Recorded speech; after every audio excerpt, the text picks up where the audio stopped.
Brought to you by V-Guard, co-powered by Sensodyne and Vimal. పలుకులలో Kesari. Associate sponsor UltraTech cement. Right, ఇక ఎన్డీఏ కూటమికి అఖండ విజయం కట్టబెట్టిన ఏపీకి ఈసారి ప్రత్యేక స్థానం లభిస్తోంది.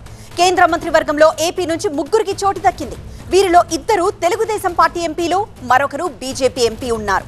శ్రీకాకుళం నుంచి హ్యాట్రిక్ విజయం సాధించిన టీడీపీ ఎంపీ రామ్మోహన్ నాయుడుకి కేబినెట్ బెర్త్ కన్ఫర్మ్ అయింది. ఆయనకు కీలక శాఖ కేటాయించబోతున్నట్లు ఢిల్లీ వర్గాలు చర్చించుకుంటున్నాయి. ఇక టీడీపీ తరపున గుంటూరు నుంచి గెలిచిన పెమ్మసాని చంద్రశేఖర్ ను అదృష్టం వరించింది. ఎంపీగా గెలిచింది మొదటిసారి అయినా ఢిల్లీ కేబినెట్ లో చోటు దక్కించుకున్నారు. టీడీపీ కోటాలో పెమ్మసానికి కేంద్ర మంత్రి కాబోతున్నారు. ఇక అదే సమయంలో నర్సాపురం బీజేపీ ఎంపీ భూపతిరాజు శ్రీనివాస్ వర్మకు కేంద్ర కేబినెట్ లో చోటు దక్కింది. పీఎం నివాసానికి రావాల్సిందిగా ఆయనకు ఆహ్వానం కూడా అందింది.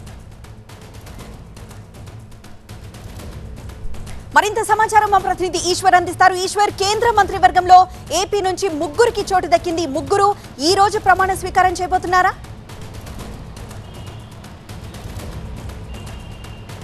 ముగ్గురు ఈరోజు ప్రమాణ స్వీకారం చేయబోతున్నారు.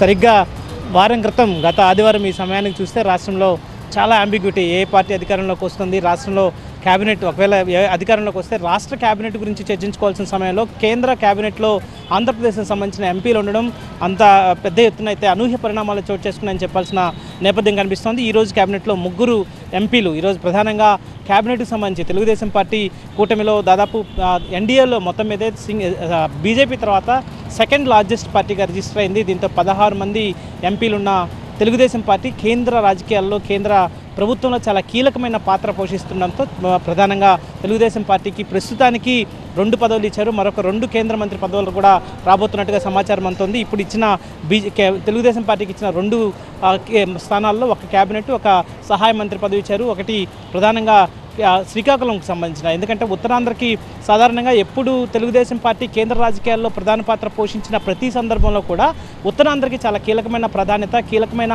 క్యాబినెట్ ర్యాంకు దక్కుతూనే వస్తుంది. ఎందుకంటే కేంద్రంలో క్యాబినెట్కి ఎంఓఎస్కి చాలా తేడా ఉంటుంది. క్యాబినెట్ మినిస్ట్రీకి వాళ్ళు మాత్రమే ప్రధానితో సమావేశం క్యాబినెట్లో అటెండ్ అవుతారు. ఎంఓఎస్లు అవసరమైతేనే అట్లాంటి మీటింగ్లకు వెళ్తుంటారు. అలాంటి కీలకమైన క్యాబినెట్ పదవిని దక్కించుకోవడంలో ఉత్తరాంధ్ర మరొకసారి విజయం సాధించని చెప్పాలి. ఎందుకంటే గతంలో 1994లో అప్పట్లో ఎర్రంనాయుడు కేంద్ర మంత్రిగా ఆయన అప్పట్లో క్యాబినెట్లో ఉన్నారు. ఆ తర్వాత అశోక్ గజపతిరాజు 2014 ఎన్డీఏలో చోటు చేసుకున్న సమయంలో సివిల్ ఏవియేషన్ మినిస్టర్గా క్యాబినెట్ హోదాతో ఆయన క్యాబినెట్లో ఉన్నారు, మోడీ క్యాబినెట్లో. ఆ తర్వాత మళ్ళీ ఈసారి క్యాబినెట్ ర్యాంక్తో 36 ఏళ్ల వయసున్న అతి పిన్న వయసులో కింజరపు రామ్మోహన్ నాయుడు ఈరోజు మళ్ళీ ఆంధ్రప్రదేశ్ నుంచి కేంద్ర క్యాబినెట్లో స్థానం దక్కించుకున్నారు. అదే సమయంలో పెమ్మసాని చంద్రశేఖర్ అయితే ఆయనది చాలా అనూహ్యమైన రిజల్ట్గా చూడాల్సిన నేపథ్యం. వాస్తవానికి ఆయన 2019లోనే ఆయన పోటీ చేయాల్సిన సందర్భం. ఆయన ఎప్పటి నుంచో తెలుగుదేశం పార్టీతో అసోసియేట్ అయినారు. 2019లో నరసరావుపేట నుంచి పోటీ చేయడానికి ఆయన దాదాపుగా ఖరారైంది. కానీ చివరిలో రాయపాటి సాంబశివరావు అప్పట్లో పోటీ చేయడంతో అప్పుడు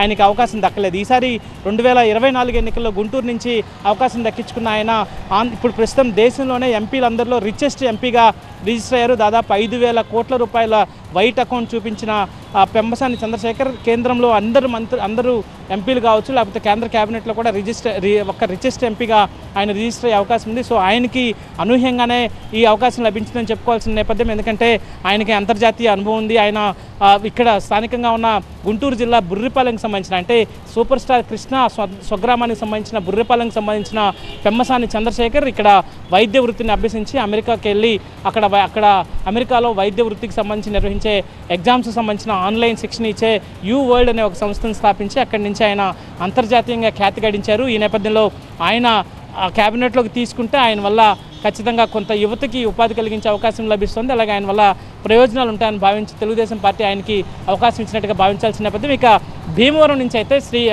శ్రీనివాస్ వర్మది అయితే చాలా ఆసక్తికరమైన అంశం. ఆయన చివరి వరకు పోటీ చేస్తారా లేదా, ఆయన టికెట్ కన్ఫర్మ్ అయినప్పటికీ కూడా మళ్ళీ మారుస్తారు, రఘురామరాజుకి ఆ స్థానాన్ని కేటాయించాలన్నట్టుగా పెద్ద ఎత్తున డిమాండ్స్ వచ్చాయి. ఆయన చివరి వరకు పోటీ చేసే వరకు ఆయన నామినేషన్ ఉపసంహరించుకునే ప్రయత్నం కూడా జరిగిందన్నట్టుగా వార్తలు వచ్చాయి. కానీ ఆయన గెలిచారు. గతంలో కార్పొరేటర్గా సుదీర్ఘంగా భారతీయ జనతా పార్టీతో అనుసంధానించిన ఆయన కార్పొరేటర్గా గతంలో గెలిచున్నారు. ఏకంగా కేంద్ర మంత్రి కావడంతో రాష్ట్ర రాజకీయాల్లో అయితే పెద్ద ఎత్తున అయితే ఆసక్తికరమైన చర్చ జరుగుతున్న పరిస్థితి కనిపిస్తుంది. Brought to you by V-Guard, co-powered by Sensodyne and Vimal. పలుకులలో Kesari. Associate sponsor UltraTech cement.